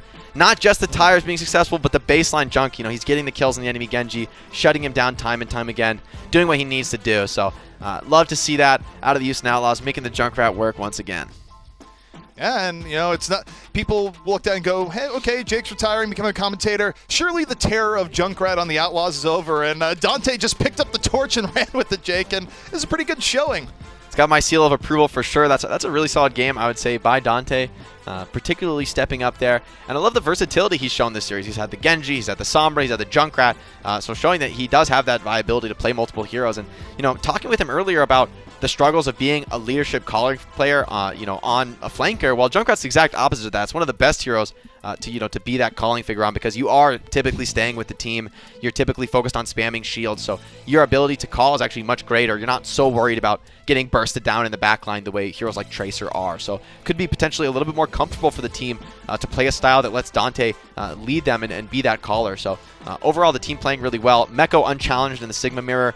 Don't do that again, Valiant. Like, please, don't do that again. I mean, I'm as biased towards the Outlaws as anyone could be, but you just can't let Meko do you like this. No, definitely not. But we look towards the next map here, and this is something that is now a must-win situation for the Valiant to keep the series alive for some map 5. It's going to be Volskaya Industries as our next map, and as we move to Assault, you know, you've seen some tendencies from both of these teams here so far. Do you think the general nature of Assault is going to lend itself to a Valiant comeback, or do you think the Outlaws are about to end this 3-1? Well, I think, you know, there's some bright spots for the Valiant, which would be that, you know, on King's Row, on the Outlaws attack at least, when they played the Genji comp, it looked like the Valiant were just a little bit stronger there, able to close it out about halfway through third point. That is, like, I would say, a much better defense than average. King's Row is a map that very often we see full capped. It's actually pretty rare to be able to hold anywhere before the final checkpoint. I mean, capping in overtime is, I would say, about average on attack. So the defense was good from the Valiant when they played the mirror match. I just didn't think they had the right answers to the Junkrat. However, when we go to Volskaya, I don't expect to see that hero come out. Not really effective, you know, outside of the close quarters of King's Row. So the real question here is the Widow duel in my mind. Like, this is a map where Widow is really, really particularly strong. Like, Ashe is, I would say, a little bit more rare than Widow even, just because of the nature of the sidelines. Incredibly long sidelines where Ashe just can't really take the duel one-on-one. Now, the interesting part about the idea of the duel is that I feel like between the two hit scan players, we haven't seen a lot of direct interaction between KSP and Lynxer for a lot of this match, where it feels like both players focusing a lot more on fighting the rest of the team rather than, you know, harassing their counterpart, where, yeah, they've kind of nibbled at each other from time to time. But do you think that'll change a little bit in Volskaya, where there's going to be more of a focus on, okay, I'm Ashe, but I'm going to heavily focus on denying the other Ashe? Or do you think it's going to be more of the same, where both are just kind of playing around their Orisa and playing more the team-based setup? Yeah. I mean, I think Ashe is a hero that's very unlike Widow in the sense that it isn't about isn't about dueling. It really is about just focusing on the shield trade. You're much more effective at grinding out tanks than you are at dueling. So yes, you'll try and kill the enemy Ashe, but only if the opportunity presents itself. And I'm proven wrong here, by the way, that I thought the Widow would be a dominant choice here, but both teams going to go with the Ashe. Lynxer as well, setting up a nice high-angle dynamite. It's a great way to get value in your pub games on Ashe. Line these up at home, and if this lands in the right spot, then essentially a free dynamite because the cooldown's back by the time you actually want to use it again. So first point, first fight, really going to be high impact here. Both teams want to get that initial advantage in ultimates. Yep, and the Valiant, they're not going to be wasting a whole lot of time here trying to take the tempo advantage between the two sides. For now, stalling out for a moment, waiting to to decide how to approach this. And you see McGravy going up to the top at Linkser already, finding Lastro. It's a big early pickoff, and it puts the rest of the Valiant in a tough spot. There's no more healing, really. Nice little two-tap from Linkser. He is getting heavily pressured. KSF gets the counter kill, and another on a Dante. Ooh, KSF lighting it up with that quick dash reset kill, and we'll see if they're able to shut him down. They are in the end, but both DPS being cut down means there might be a little bit of a power play for Valiant with the spawn advantage. However, I think, yeah, their DPS died later, so it might just be a wash here after that first fight. But both teams showing that they have some teeth here. Yeah, I think the problem there is that KSF died so late in the fight that it basically ruins the advantage of those early pickoffs. But still, some pretty nice stuff coming out from KSF. Now the Outlaws setting back up here on the defensive Valiant. They went more towards the left side the first time. See if they do that again as they look to the side. KSP getting poked down a little bit. Yeah, Ash is trading a little bit of poke because the tanks aren't yet committed. I like McGravy going to this high ground angle. His team's taking a lot of heat, though, while he does it. Hydration charges in and actually takes so much damage. He needs to get droned instantly. Hydration's getting really heavily pressured right now. McGravy did so much to start that out. Mecco nowhere to go. Linkser, though, Bob learned the fight, shuts down KSF before the blade can be a factor, and Linkser getting good poke in from the left. Now rejoins the rest of his team. Looking for the Sigma on the other side. A little bit of extra shield break. Dante, the blade is out, and 2 kills, 1 slice, but Dante gets immediately denied right after. The Valiant are not done yet. Yeah, it seems like spawn advantage a little bit too much here as the respawns come in, allow Valiant to clean up this fight. And they do so with a relatively modest ultimate commitment. Outlaws committed everything, just trying to desperately hang on to that fight, but it's not enough. And now Valiant have 5 ults to work with, so the snowball looking exceedingly likely here. The Outlaws need to find some sort of big play, or else they're just going to get blown out of the water by the raw ultimate value coming in from the Los Angeles squad. This is where you never want to be on a point B defense, to see the other team charging at you without a whole lot of options. I mean, think if you're the Outlaws here, you have a supercharger, use that to buy time, get a flux, and then hope Linkser gets a pickoff, because I think that's their best chance as they look into this. Okay, the Valiant, they're not even waiting at all. Supercharger is down. Flux comes out. They do get the step, but Linkser's had the fight, and KSF nice and easy over the top. The Valiant snowball looking to be unstoppable right now. Yeah, I mean, that's just 5 ultimates to 2. That's sort of what happens. I mean, textbook execution by the Valiant with that early rally, but it comes back to that overcommitment trying to hold first point for the Outlaws. Hydration in full stall mode here, but it's just a matter of getting some time off the clock here for the Outlaws. I like the idea of committing to first point, but I think when you're going to commit that many ultimates, it's just not worth it in the end, because this snowball is deadly, and Valiant set a blisteringly fast time here. Yeah, and I think the real problem there for the Outlaws, it kind of goes into the variability of the Assault game type, right? Is that sometimes you overinvest on a fight, the other team got to go away with the fight pretty cheaply, and then suddenly you're just stuck in this almost unwinnable scenario where the other team has everything and you essentially have just about nothing. And, you know, there's a handful of ways the Outlaws could have won that fight, but it wasn't a whole lot, and the Valiant just simply executed. Yeah. I mean, I like that they committed the rally so early there. It's just an insurance rally. You have such a big ultimate advantage. Just pop the rally so that nobody gets, you know, too tapped on the way in. Doesn't get reset. But, yeah, that was fairly textbook, I would say, in terms of the fight win. And just ultimates versus no ultimates. But going into the next round, I'm wondering if the Outlaws are going to be able to put up a better time. I mean, a better time is incredibly unlikely. That would be basically need to win all fights and just instantly cap. But just capping with more than a minute here, giving yourself some wiggle room to work with as we go into the overtime round. That's the Outlaws need to do. And for the Valiant side, they just want to end it right here. Get a full hold and get some momentum going into map 5. Well, also, you look to the Houston side, you really don't want to go to map 5. Houston, as a franchise, does not have a great track record with map 5 scenarios. So I think if you're a Houston fan, you're screaming at the TV going, please, win now. Bring this one back, because you know what can happen on a 5th control map, and you know oftentimes it's not great for Houston. Yeah, new roster, new squad. We'll see if they're able to shake that up, break that trend. It's got to happen someday if they're to become a really top team. Beautiful dynamite there from KSP, burns everyone, so charging up that ultimate very quick, and Lastro even shuts down Linkser, so this is looking very, very awkward here for the Outlaws, and oh, this is going to be a brutal first fight. Yeah, not only is it brutal, but you look at the ults the Valiant are building off this. They're just taking their time, letting KSF build. And between the two teams, I mean, this is difficult, right? This is where you lose the first fight so decisively, it puts you in a hole that you might not be able to dig yourself out of. Yeah, and KSP, look at that Bob charge. Almost 80% off the back of an explosive fight. Massive dynamite, followed up by just a ton of raw damage being pumped out. So the Outlaws, that's going to be really painful. One bright spot is that they didn't do any damage, so Repel has a huge lead on the Amp Matrix. That actually might be enough to open things up here. All setting up the dash. KSF just about to the blade. Bob also reserved for KSP. The Outlaws just trying to get a little bit of a reprieve, and oh, it's so clean coming in from the Valiant. They're just able to walk at it, and they do it incredibly inexpensively. No ultimates used. Just a beautiful initiation there. I love the way they're attacking from multiple sides in the Valiant. They look very comfortable in this map, very well practiced. And they're even going to change it up this time. Last time, McGravy came in from the flank. This time, he's just staying group with the team so that he can't be punished by something like a Flux from Meko. But overall, I mean, the Valiant just doing a way better job with their ultimates, which, to be fair, they've done all series long. They've looked really smart with the ultimate tempo, knowing how to play their advantages when they have them. So the Outlaws need to make something out of nothing. Yeah, I mean, ideally, Linkser finds an early pickup. KSF doesn't want to give the opportunity. Pulls out the blade, gets rocked. Thrown back a little bit. Now the blade's going away, so the Outlaws have a great response to the blade coming out here from KSF. The Bob used also, so the Outlaws, I mean, they've bought themselves a much more even fight. Yeah, to be fair, that is 3 ultimates for nothing, and both Flux is going to come out, both Sigmas dropping them at the same time. A bit of a wash, but somehow McGravy finds Repel. I think he didn't have the Immortality field here, and with some damage from KSP that ends up being costly. Jexa taking a ton of pressure as well, so Dante finds one, rally committed, oh, and it's just lost. It's wasted, essentially, for the Outlaws. This fight is another reset for them.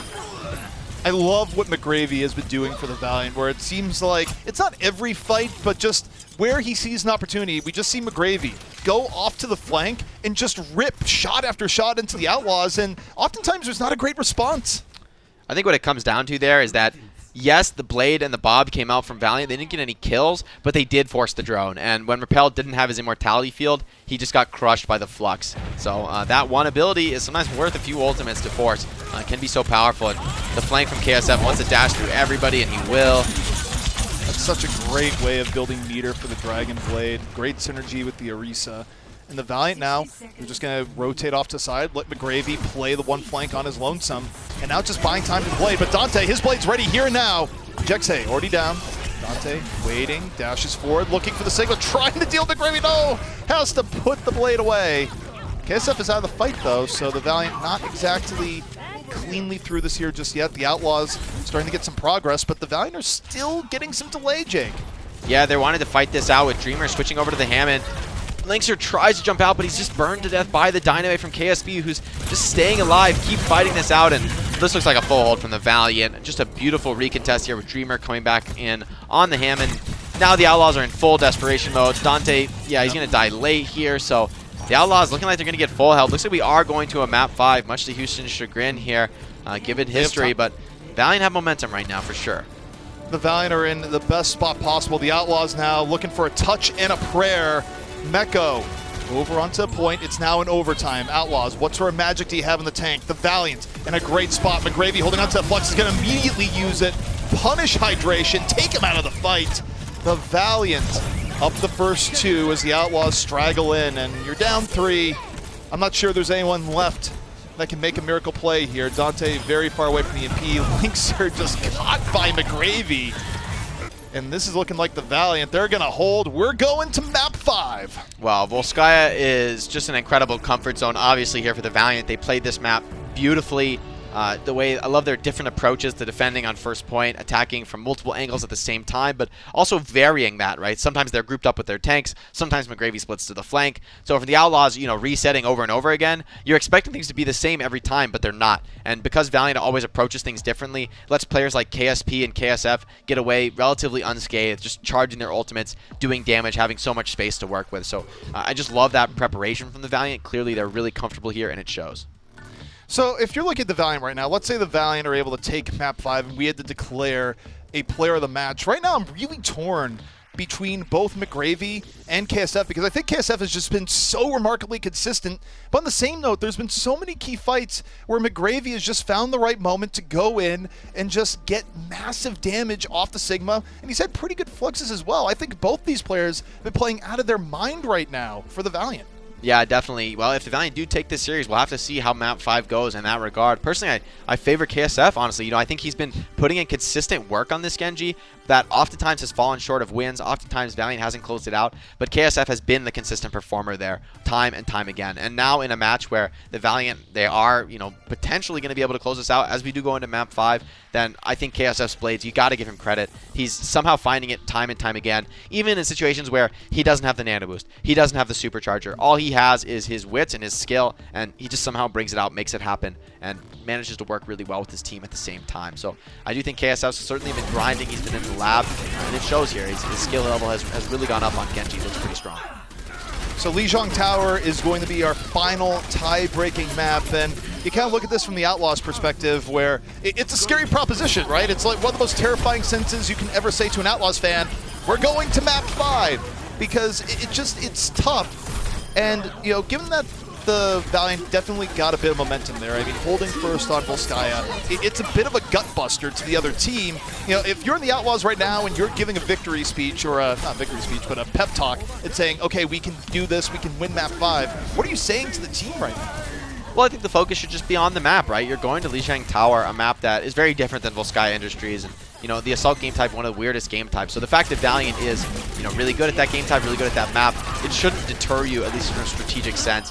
Where the Outlaws have looked their best, with, I would say, would be on Kings Row, and on Gibraltar. And if you look to the successes that they've had, it's kind of mirrored by the maps we're going to see on Lijiang Tower, especially maps like Control Center, very close quarters. There are some geometric similarities to Kings Row there. Even we've seen other teams pull out the Junkrat on mid. It is possible here. So the Outlaws, they have a lot of options open to them. The most important thing, though, is just not getting mentally ahead of yourself. Don't start thinking about the fact that the last map went a certain way. Technically, it doesn't matter, right? Whether it was a close map and you lost or you got blown out of the water, doesn't really make a difference as long as you're mentally refreshed and going into the next map clean. And I think sometimes in a map like that, you just write it off. Just pretend it never happened, go into the next map with a fresh mental perspective. And we're not going to be waiting long to go into that next map. That's right. No breaks for the most part here today, and it's all the better. Lijiang Tower loaded up, ready to go. And we'll see who's going to take it, where, don't forget what's at stake for both these teams, right? The Valiant, they're looking to rebound, get back into that upper echelon. And the Outlaws, who are 6-13 on the year so far, it's a bit frustrating as you watch them, because you see them play a whole lot of teams close, and then they just struggle at times in key situations. And being able to win a map 5 here against the Valiant in the situation, close it out strong, I feel like would be such a breath of fresh air to people that support Houston. Yeah, absolutely, and they really need it, to be fair. Going into tomorrow, they're going to be playing the San Francisco Shock, and that'll be their final qualifying match for the Countdown Cup. So to give themselves good odds to at least be in position for that Countdown Cup, to be having a decent placement there, they really want to be taking this series, really want to be getting the map win here on Lijiang Tower. It looks like we're actually potentially going to see a Junkrat mirror match here. These are both teams that have used a Junkrat. Actually, I remember KSP playing it in the past on this map. So pretty interesting. I want to see how this one breaks down. Perfect match for me to cast. Giving Jake not 1 but 2 Junkrats. I'm not sure Jake can handle this. This is too much excitement for one round, but it's happening. Junkrat versus Junkrat.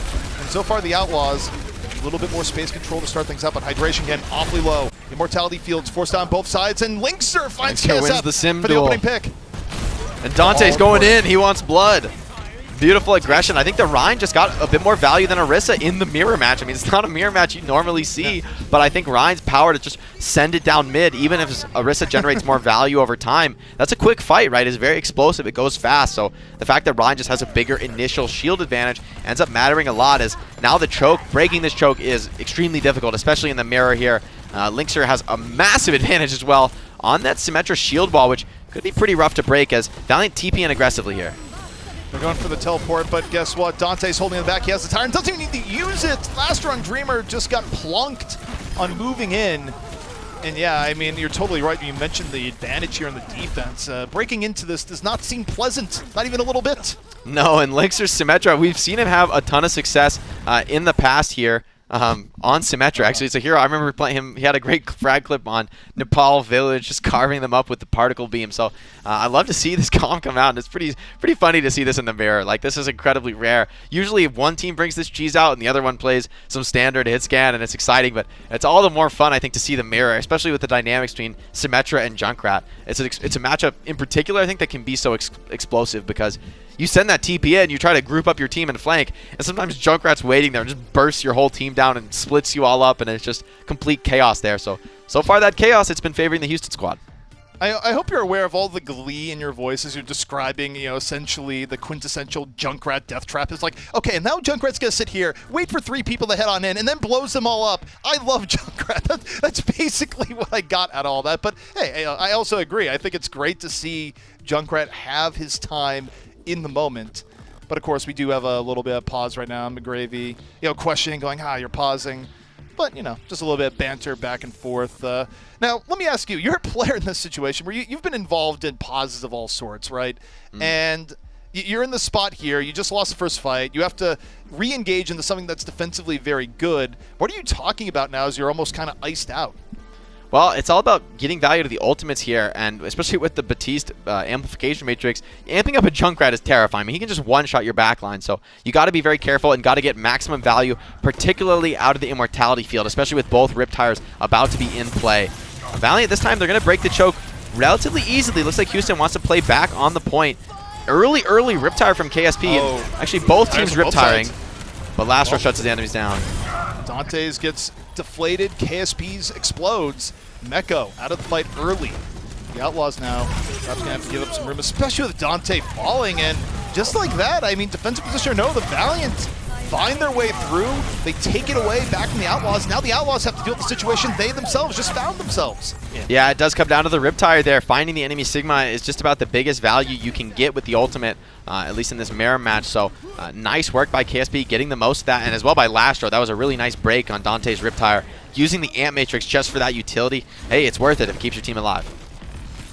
So the Valiant looking to make up for lost time, 58% to 18. Now to go a little bit further back. KSF has a Symmetra barrier, drops the ball, and Linkser falls early. Beat's going to get dropped. Not in time to save KSP, but the Valiant still taking the fight as a whole. The Outlaws not going to be successful this time, and if there's a silver lining for the Outlaws, at least they were able to save the Beat. Yeah, and it does force that sim wall out. Jexia likely holding onto this beat to deal with McGravy's Flux, but ultimately that could be a wash. I think the ultimate to keep your eyes on now is the Shatter, actually. Both Rhines very close to that ultimate, and a big Shatter puts the enemies on their back, and you've got a ton of burst damage to finish off those kills, so it's going to be critical that this fight goes well. But look at those sim turrets. It's going to be awkward for Hydration to get through this choke. Yeah, they're just going to sneak by. I love it. That's one way to bypass the car wash. Now Hydration. The Shatter is locked and ready, but the Flux is going to come in first. Makes things a little bit awkward for landing a Shatter. Dante already out of the fight, so it's McGravy that takes away the option for the early Shatter. The Outlaws still with 5. Hydration still with the option, but so is Dreamer. The wall is down, and the Outlaws right now just kind of repositioning, Jake. Yeah, essentially going to reset, but they are hunting down McGravy in the back line. Pick up onto Meko. It does come through, but looks like it's traded onto Dreamer, so both teams fighting it out. Tire gets 2. It's massive out of KSP. Oh, and that could be the round here. Oh, no. That's so painful for Jexa and Hydration to go down that way, because now you're looking at recontesting into one of the strongest defensive comps in the game. The Outlaws running out of time here on round 1. 94% to the Valiant. And now the Outlaws, at least someone has to go over and touch. It looks to be Linkser. Gets onto the point. It's in progress. Meko, though, already down. 6 on 5 for the Valiant. Repel going to drop the Amp Matrix. The Valiant just need to avoid. Dante close to the tire, but not quite there yet. The Outlaws still working at a disadvantage. Repel out of the fight. Here comes the tire from Dante. It has to be big. Needs to be big. Over the top tits, 2. But is it going to be enough? The Valiant still with the numerical advantage, and now you look to Meko, spinning for time, spinning for Houston's very life in the series, but overtime ticks down, and the Valiant take the first round. Yeah, and despite the mid-fight going well for the Outlaws, typically that's high impact here, but once the Valiant got control of point, they just got their hooks in and never let it go. I like the inventive TPs from the Outlaws trying to make it to point, but every time it was punished, and particularly I think KSP just got a little bit more out of the Rip Tires that round, getting the opening kills, finding down the enemy Sigma to flip the mid, and then that big double kill to sort of close out the game. Pretty significant stuff. So we see McGravy here once again charging in the flank. He has been a huge performer for this squad. All right, so now we head into a very dangerous situation for the Outlaws, as it has historically been. They're one round away from elimination. McGravy, like I said, he's been solid the entire series long, but now this is where it all comes down to the wire. Can the Outlaws reverse the curse, or is this another map 5 that goes against them? The Valiant looking to take the initiative early. Meko down in HP early in the fight, but KSP the first to fall. Both teams down 1, 5 on 5. Valiant still hanging out in the immortality field. KSF all the way back up, and down goes Jexa. Oh, and what a counter by KSF. Oh, and Hydration keeps his friend alive. The body block from Hydration, it's just perfect. Somehow keeps his buddy up, and so, this might be a reset, but oh no, Meko booped off the map. Surely that's too much to deal with. Hydration got so much this mid, but it's just not enough. So the Valiant maintain, they get first control, and now it's up to the Outlaws to rise above, lest history repeat itself once more. Hydration, though, pretty close to the Primal, and in the disparity between tank seps and the teams, Primal could be what they need. Yeah, I gotta say though, this scenario is pretty dire. You're playing into a rally now with a full dive comp. You didn't really get too much Genji Blade off that last mid fight, so probably gonna be nanoing a Winston here. But the rally is just so great at sustaining through that, and KSP on the Tracer, so there's no vulnerable backline DPS like an Ashe that you could jump on. Valiant hanging back, forcing Houston to make the first move. Repel has the nano, throws out the Hydration. Nice. Hydration takes down Lastro to start things out. Hydration gonna need to do a little bit more. Still hanging out the nano, hasn't used the Primal yet, and might not need to. The Outlaws 6-4. KSF though starting to strike back, has a blade. KSP goes off in the side. And the Valiant keeping this in contest. The Outlaws, though, still a little bit ahead. I think the Valiant might let this go, at least for now. Yeah, and going for the greedy choice there on Hydration ends up paying off nicely there. He could have Primal to save himself, but has the intelligence and the confidence to actually just trust that his team's going to win after he dies. And now the Primal looking pretty valuable, although Valiant, they've got 5 ults to work with here, so especially that flex from McGravy going to be pretty scary. EMP can be the great equalizer, though. Anytime you're down in ult economy, EMP, one good EMP, and it doesn't really matter if you can't press Q, which means we look to Dante. Dante gonna drop the EMP, only hits 2, but Dreamer's immediately removed.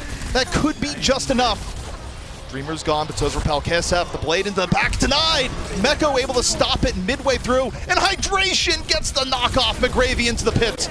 The Outlaws well on their way to the retaking. Pulse Bomb does come out though, finds Jexis, so KSP trying to keep this one in contention, but 2 from Dante as well, so he responds in kind here. Hack onto KSP, and wow, Dante, he's been such a game saver there. That EMP, by the way, it canceled the supercharger from Orisa. It never even came out onto the field. Dreamer's trying to fight this, but I don't think they can do this with so limited players. I mean, they're going to try with the Orisa Sigma. It's risky though. I figure the Valiant just take a breather right now. You still have a bit of advantage, still have a round in the bank, it really comes down to it.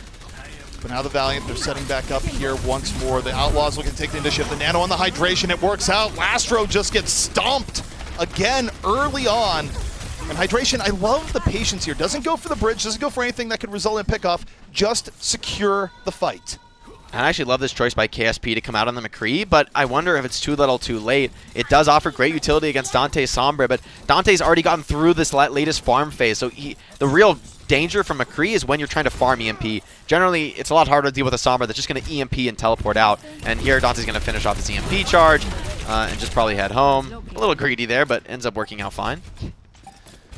The Outlaws 95%. It's up to the Valiant to make a response. Otherwise, we're going to a round 3. Dante drops the EMP, and it's going to hit Repel. Yeah, not the greatest EMP by any stretch of the imagination. The Valiant now have an opportunity to let the Bion hit onto the Outlaws. Hitting 6, but 12 through, not there immediately. Hydration now on the knockback, looking for it. Dreamer out of the fight. The Outlaws up 6-4, and Lynx are pulling out what could be the finishing blade. Takes down Rain, dashes into the white room, gets taken down, but enough was done by the team as a whole that the Outlaws are on the verge of pushing this to round 3, and they do. Great work by the Outlaws. It wasn't the biggest EMP, but the rest of the team came through, and they managed to win what I thought was going to be a pretty difficult round by them. So really impressive stuff, especially Hydration. I want to highlight that. Remember when he let himself die to hold on to the Primal? Well, the next fight, he's able to shut down McGravy with that exact ultimate. So it ends up being worth a lot, and we go to the ultimate stage here. Final round, final map. It's anybody's guess who's going to win this one. Yeah, this is neck and neck between the both teams, and you look at the history, you go, surely the Valiant will find a way through, but maybe this is going to be one of those days where the Outlaws start fighting back against their Map 5 record, take this here and now, and what a blow that would be to the Valiant. Either way, it has been one heck of a series, and we're racing towards a conclusion here and now. Dante going to be on the Sombra, KSF on the Genji, so that's a matchup that has really, I would say, defined the entire series. Dante Sombra, he has managed to get a ton of value where others haven't, so so far it looks like Valiant will be winning this initial trade on choke, but Dante, he's going to be setting up in the backline to potentially change that. Dante hanging back, looking to build the EMP. The Valiant a little bit more powerful in the straight-up fight when there's not a hack involved or otherwise, so the Valiant more encouraged to take the initiative. For now, on the point, and Dante finds Lastro off the setup. Links her down. Dante with another! Dante going wild in the back line. Not only giving the Silver Charge, but giving outright pickoffs. And the Outlaws, they're going to get first control in this round. Yeah, I mean, KSF got a lot done, but Dante just did more. I mean, he's making the Sombra work. This is non-traditional. Most teams have preferred the Genji, you know, on every map, every stage, but I think Dante, he hasn't had the best games ever on Genji, but his Sombra looks, you know, as practiced as ever. So I actually love this. It's a heads-up play. It's what you need to do to be winning, and if he can find this pick off, okay. So close. So clutch for the Valiant to keep him alive. But even still, it's good build for Dante.